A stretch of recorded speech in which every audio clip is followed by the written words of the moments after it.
Welcome to the Arsenal Armchair podcast, brought to you by Hoxton Radio. It's the pressure back for another episode of Arsenal antics, shenanigans and goings on in the close season where you're still seeing a couple around our way in their shirts. And I saw someone yesterday in Waterloo in his full Arsenal kit, and he was coming towards me. I think he'd just finished five-a-side or something, so I could see him like crossing the lights coming towards me. And as he got closer, I was like, "Champions, champions, champions!" And he had the biggest smile for me. He had the classic 2004 Thierry Henry Invincible shirt on. So yeah, big props to the man himself. It's the Arsenal Armchair podcast, sifting through the internet to find stories, antics and goings on for our beautiful team.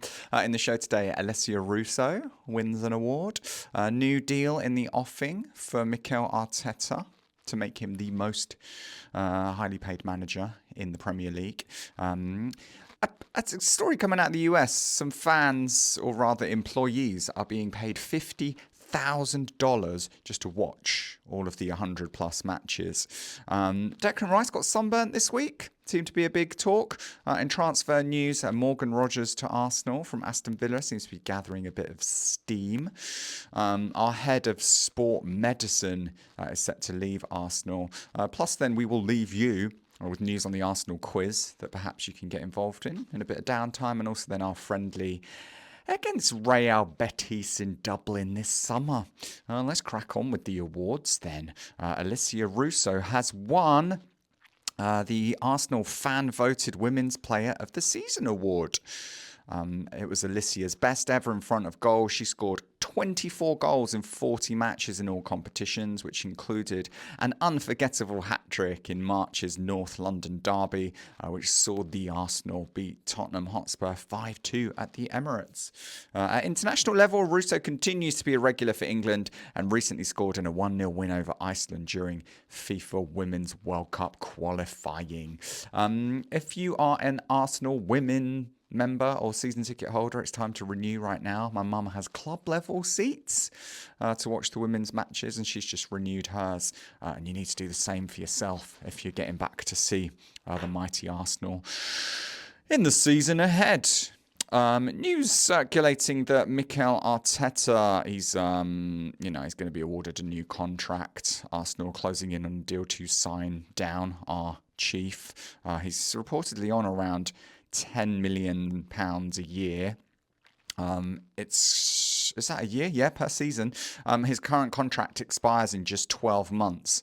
So it's looking like that the new figure will be to, in effect, double what he earns. The proposed package would move him close to the level previously occupied by Pep Guardiola, whose Man City contract was worth around £20 million per year. That package works out at a staggering £384,000 a week. What? Flipping heck. Guardiola remains the Premier League's highest earner until his departure from City takes effect on July the 1st. So he's just like dossing right now. For the next 2 weeks, Guardiola's getting 384 per week, and he's just got his feet up. He's probably watching lots of the World Cup and having a great jolly old time. England's preparation seems to be going well enough. Stuffed Costa Rica in the week. We are on pitch in action next Wednesday evening at 9 in the PM. England finally on our World Cup campaign. Declan Rice has scored in the friendly this week against Costa Rica, and he reveals his mum nearly killed him over his sunburn. Rice played in England's final warm-up friendly on Wednesday and scored in the 3-0 win against Costa Rica, but people are talking more about his sunburn than perhaps the performance on the pitch, which, and these friendlies, what are you going to do, mate? You've got to find some sort of headline. I think everyone's seen the photos, said Rice. I was bright red in that photo shoot. My mum was killing me. Honestly, the first day we came here, I was just getting used to the heat. Coming from England, where it's hot and then cold and all different types of weather. Coming here and it's always 30 degrees. It does hit you in the face. That's Declan Rice. Seeing on Twitter from Neil Johnson at ND Johnston, 2 football fans are being paid $50,000 each to watch all 104 World Cup games from a specially built cube in Times Square in New York. Austin Franklin and Kevin Akoto were picked from 6,000 entries who applied. Fans are now sitting outside of the cube watching them watch football. It's like one of these YouTube channels. My nephews do it. They just watch people play computer games. That's kind of what this is.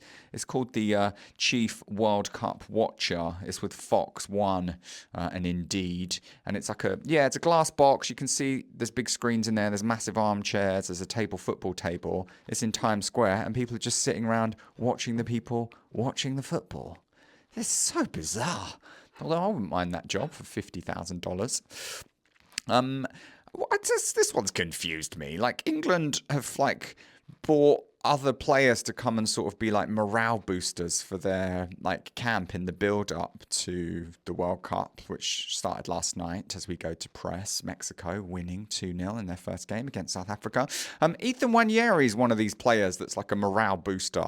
He scored for England in a behind closed doors friendly against Miami FC at their training ground, with Thomas Tuchel's side winning 6-0 as our preparations continue. Nwaneri was called up by England manager Tuchel as part of the England squad's preparations for this summer's World Cup in USA. Although not to be used in official matches, the Arsenal youngster has played a supporting role in the camp and was given minutes against Miami. Does he now fly back then, or is he in the squad for good? I don't think Ethan was part of it. It's all a bit baffling. A bit of transfer news for Ethan this week. There was rumours that he might go to Newcastle. There was rumours of like a £50 million package sort of being mooted for Ethan Nwaneri, which would be tremendous business. I'd love for him to stick around at Arsenal, but tough competition with Martin Ødegaard, that kind of number 10, like probably our starter. Then you've got Eze, bringing that flair and dynamism. Mikel Marino, I don't know where Ethan Nwaneri features here, and 50 mil homegrown players, that goes straight in the bank, straight in the coffers, and we're going to need to get rid of a few players this summer. And if it's on a relatively inexperienced youngster who he scored a few crackers for us for sure, he's still really quite slight in his build, and maybe they just see something. Or it looked like he did pretty well at Marseille, Ethan Nwaneri, when he was out on loan. But is he good enough to come in to the Arsenal team and start? Or anyone that's Hale Ender, obviously we'd love them to, stick around and keep the shirt. But if they're not cutting it, they're not cutting it. But apparently, he is starting to gather for Morgan Rogers coming to Arsenal. Arsenal believe that Rogers would be a good signing for the left wing and also central mid. He's an attacking midfielder by trade, but he can also play on the left wing too. Early this month, BBC Sport journalist Sami Mokbel reported that Rogers is open to joining Arsenal ahead of next season. He's only 23 years old. Bayern Munich also sniffing around for the Villa player, so we will see. Price tag in a region of around 100 mil for Morgan Rogers, if and when. Arsenal's head of sport medicine, Dr. Zafar Iqbal, is leaving after 2 years at the club. It's understood the process of replacing the medical practitioner, who's also worked at Crystal Palace and also Liverpool, is underway. Iqbal was informed in a meeting last week in the aftermath of Arsenal's Champions League final loss to Paris Saint-Germain that he would be departing. He arrived in 2024, replacing Gary O'Driscoll, who left to join Man United. Iqbal is highly respected throughout football, and the decision has come unexpectedly, though some members of staff have been aware of the uncertainty over his future in recent weeks. The reasons are unclear, but the Gunners squad sustained a number of key injuries throughout the season. I think this is something that we've been all just pondering for such a long time. They talk about these cluster injuries. We've often got players all in the same position who seem to be injured. This year, it seemed to be the right back position when, Jurriën Timber was main right back for most of the season because Ben White was having surgery. Ben White comes back. It took him a while to find form, but then I think he played some of his best Arsenal minutes when he finally came back. And then he gets bloody injured as well. And we have this all across the pitch, just areas of, where players seem to just sustain these injuries and then be out long term for quite a while. I mean, if you get injured on the pitch, that's one thing, but there seem to be a fair few injuries in training sessions for Arsenal players. And if our head of sports medicine can help to alleviate that moving forward, then that's going to be a great thing, isn't it? Maybe get a bit of Arsenal juice inside you. and we can all kick on, lads. Elsewhere, what do we have for you? Pre-season friendly. I guess that's the only bit of Gooner action that we can potentially latch onto right now, because the fixture list doesn't come out for another couple of weeks or months. So Arsenal will be facing La Liga side Real Betis on Wednesday, the 5th of August at the Aviva Stadium. With a local time kickoff of 7:30 p.m. This marks our first pre-season visit to the Republic of Ireland since August 2018, when we faced Chelsea in front of a packed Aviva. Aviva is such a gorgeous stadium. They use it for the rugby in the Six Nations, and it's just got this beautiful it's glass, or it's like see-through roofs that sort of wind around, and then one end behind one of the goals is like a really low stand, and it just lets in so much light, and it's just a gorgeous design. And tickets are on sale now. I saw them earlier for about 70 quid, and this takes place on Wednesday, 5th of August. So it's a bit of fun if you've got your summer holidays, or if you're yet to plan your summer holidays, maybe a little trip to Dublin to go and see the Arsenal in action could be a bit of fun. Also on the Arsenal website then, there's a quiz. There's an Arsenal quiz that you can get involved in. Can you name every Arsenal player who has featured in one of our 4 Premier League winning campaigns? Can you name every Arsenal player who has featured in one of our 4 Premier League winning campaigns?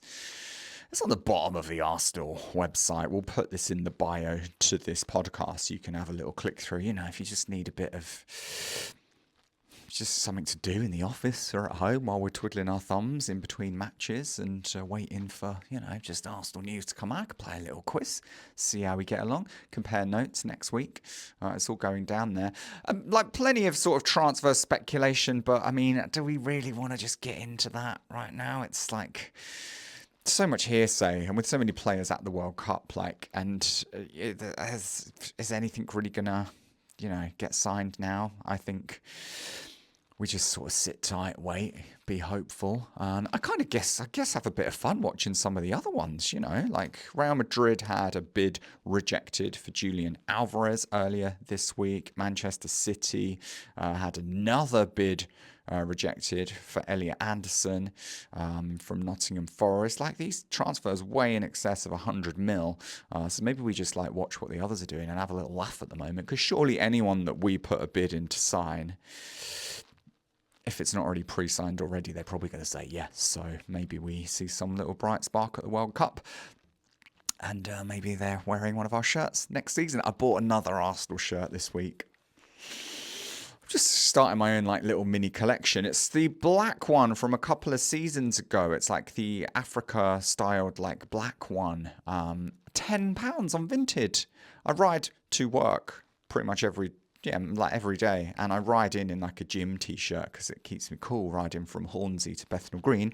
So if I'm going to wear workout gear, I may as well wear it with the Arsenal on it. But wearing the red one is a bit, I think that buzz is kind of, it was around for about a good 10 weeks, 10 days, 2 weeks / the Arsenal buzz, and now it's I think you need to be a bit more just, I don't know, discerning in your Arsenal gear and the sort of different off-colour shirts. I think I can sneak through while not obviously going, here, I'm a champion. Just you and me know that. This has been the Arsenal Armchair podcast for a week when, there's not a massive amount happening. So we've just scraped together whatever we can. Let's start to reach out to some of the supporters groups. Maybe that's you watching and listening. Get you on this show perhaps for next week, so it can be a bit more of an extended interview. And it's not me just talking to the walls. Although we're going to have a bit of a redesign of the pictures in here. The studio looks like this quite a lot of the way around, and I'm just going to adjust it a bit so that we can put that beautiful Arsenal picture that Dougie Anderson got me right behind in shot. I want to be able to see it every single day. So if I put it here, then you get to see it as well, Gooners. We can celebrate together, because we need to always just be in shot and on song. Like, subscribe, share with your friends. Have an amazing first week of the World Cup. We'll see you on the flip side. Ta-ra.